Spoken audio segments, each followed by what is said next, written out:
కరెక్ట్గా దీపాలు పెట్టే టయానికి అయితే గాలి వాన ఫుల్గా వచ్చేసినాయి అనమాట. సో వర్షం తగ్గిన తర్వాత దీపాలు వెలిగిద్దామని చెప్పేసి మేమైతే ఫస్ట్ ఇంట్లో పూజ అయితే కంప్లీట్ చేసేసాము. అండ్ తర్వాత అయితే ఈ దీపాలు మొత్తానికి ఆయిల్ వేసి ఒత్తులు పెట్టి నా కోసం రెడీ చేసి ఉంచింది మా పాప అయితే. సో కొంచెం నాకు హెల్ప్ చేసింది అనమాట. బట్ నిన్న అయితే తనకి మతాబులు కాలుస్తుంటే ఆ నిప్పు వచ్చి కాలు వేలి మీద పడిందనమాట. కొంచెం చిన్న బొక్కలాగా పడింది వేళ్ల మధ్యలో కాలుకి. సో ఎందుకని అంటే తను చెప్పులు వేసుకోకుండా టపాసులు కాల్చింది. అందరూ చెప్పులు వేసుకొని చాలా జాగ్రత్తగా పిల్లల్ని కాల్చేటప్పుడు పేరెంట్స్ మాత్రం చాలా దగ్గరగా ఉండి కాల్పించడం చాలా బెటర్ అండి. సో ఇలాంటివి ప్రమాదాలు రాకుండా ఉంటాయి.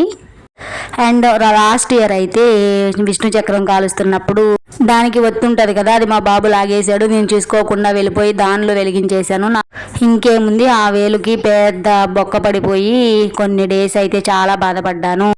అండ్ ఫైనల్గా నిన్న మిగిలిన టపాకాయలతో ఈ రోజు అయితే దీపావళి ఇలా కంప్లీట్ చేశాము. బాయ్.